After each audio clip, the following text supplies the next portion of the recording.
This is the Hidden Killers podcast with Tony Brueski, featuring retired FBI Special Agent Jennifer Coffindaffer. We recently had a chance to take a look into the thinking of Shanna Gardner and Mario Saldana, of course, both of them being charged with the ambush shooting of Jared Bridegan in Jacksonville Beach, Florida, several years ago. Of course, Jared Bridegan, the ex-husband of Shanna Gardner. Interesting to take a look at their accounts of their initial police interviews right after their arrest and their charges in those crimes. Joining me to discuss this, Jennifer Coffindaffer, retired FBI special agent. Between Shanna and between Mario, there's two different accounts here of what was going on within the family, a lot of it talking about the relationship, the parenting arrangements, the stress, the disagreements.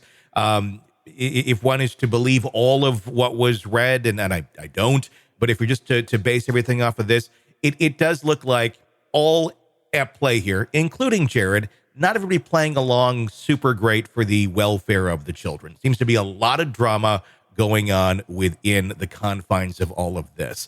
And I'm sure family members beyond just Shanna and Jared were aware of the stress that was going on. Let's just start with that, Jennifer. What was your takeaways when you had a chance to take a look at those accounts from both of the parties? Well, my number one takeaway from Shanna's was I think there's a very thin line between love and hate. Mm-hmm. And I think she actually, hated him because she loved him and the situation went so south. In other words, it seemed to me that she was just so scorned and so angry, and that is what caused this problem. I also find it interesting that, of course, she's able to say all of these things because he's dead and can't protect himself and can't defend himself from, a lot of her allegations. But if you really look down to her allegations, she doesn't say she was hit or beat or that he was a bad person per se.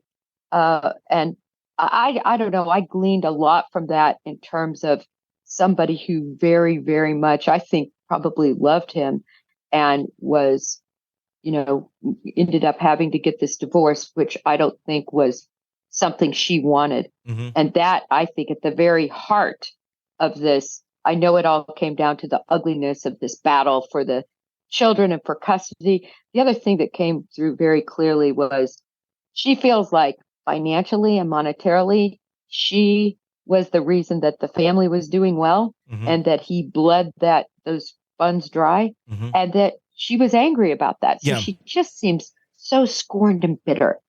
Sure. And obviously no reason to ever kill somebody.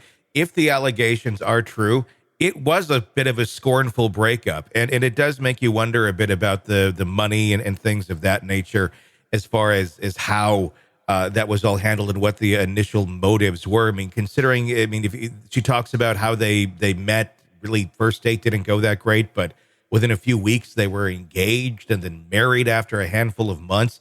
That I find very bizarre, especially if you found it not to be the greatest of ideas. At some point she clearly did to go down that road. But yeah, very, very much scorned. I mean, you can just as a human, if you take murder out of it and you go, well, if that's the dynamics, gosh, that doesn't sound like a good situation. Again, everybody's painting their picture the best that they can. That's how people are going to be. Another thing I found interesting in it was Mario's account that differed from Shanna's account. Shanna didn't immediately come to the surface with, well, here's who I think, may have done this or even point the finger in any direction. Mario did. Mario very quickly pointed out, well, Jared's got a lot of enemies. Maybe he does, maybe he doesn't. I don't know.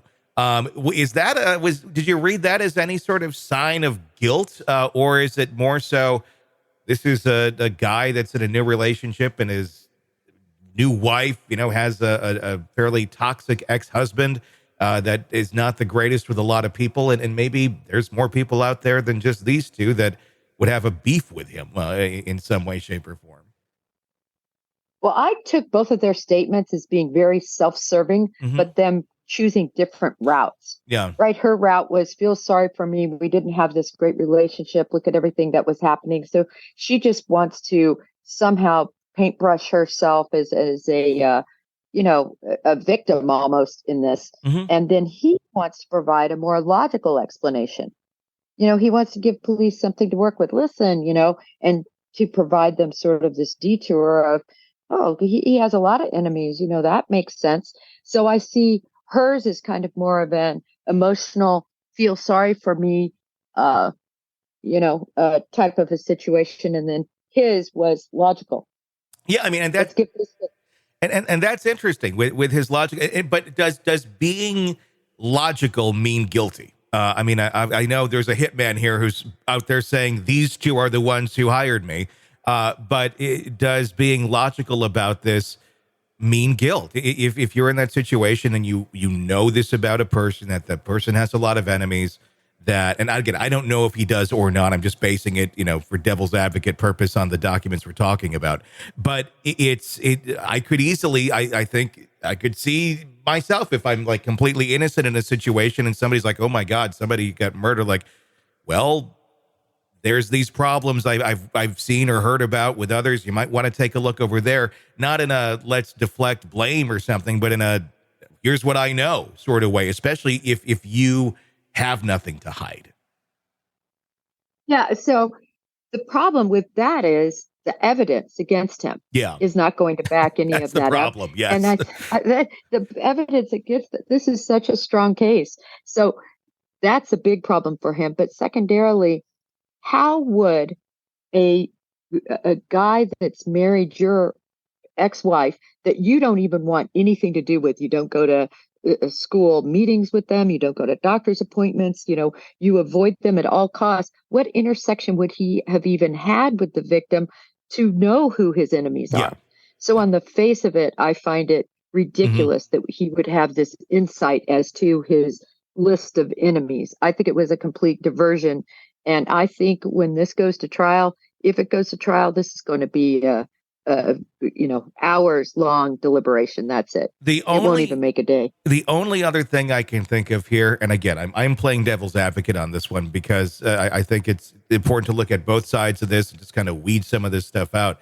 We have the Adelsons. That's a totally different case, totally different family. You got Charlie Adelson, you got Donna Adelson, you got all that, where the end of the day, it's starting to look like, oh, there was somebody higher up than even just the kids here that were doing their stuff that maybe, and again, I am just as pure speculation. I have no idea what's going on with any of these families, but I do wonder, is that worth taking a look at of did somebody else in this family, maybe on Shanna's side or something that, did not like the environment that was going on with the kids and decided to kind of be vigilante and, well, I know my kids won't do this, so I'm going to do it for them, and they're not going to have any knowledge, and it just goes completely haywire because they didn't see the trees through the forest of, oh, this is going to look really horrible on the kids. I don't know. Just a scenario I'm throwing out there of could there be somebody else behind that hitman other than these two?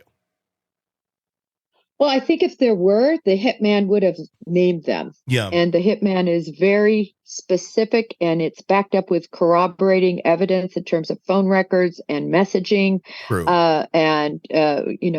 Exchanges. And because of that, I think it's just a direct point at these two. It makes sense. They had the motive. I agree with you, though, sometimes extended family members get into play, but there doesn't seem to be any evidence in support of that on this case.